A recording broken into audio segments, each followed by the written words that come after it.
Or EDVC.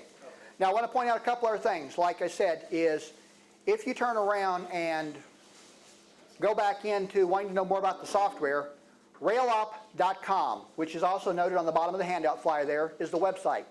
If there's anyone that's interested in knowing more about RailOp, or let me also underline this, anyone that's actually interested in moving forward to operating soon and they're looking at maybe buying the software, get with me this weekend because there could be a chance for a discount on that price.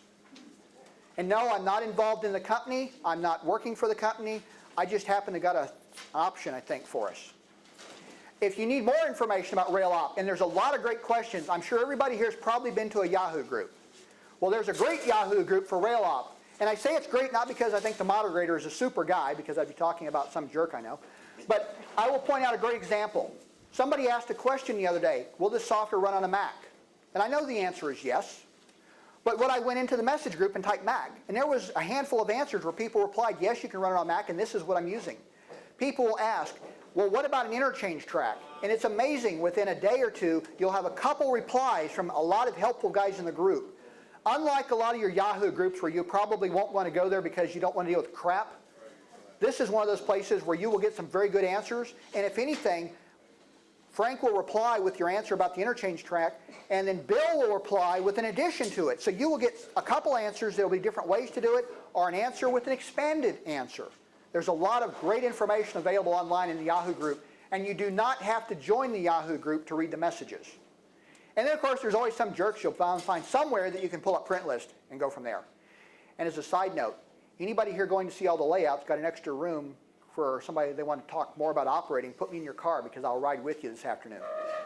Well, that pretty much covers most of what I got on RailOp. Hopefully I've answered a lot of questions. The one thing I hope everybody will take away is you're on your way home, it's supposed to be fun. Trains are supposed to be fun. We've all grown up having fun with trains. There's a lot of complexity you can get into operating sessions. There's a lot of paperwork, there's timetables, there's train orders, there's a lot of things you can bring into it.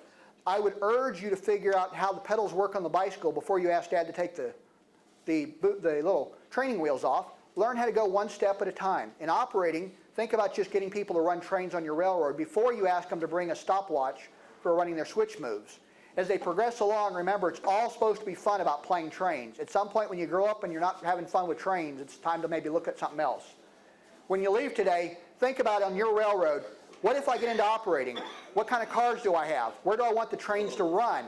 How do I want these trains to run? And do I really want to use a typewriter and manual, or do I want to turn around and use some silly computer program? That's the end of my clinic. If you have more questions, please get with me after.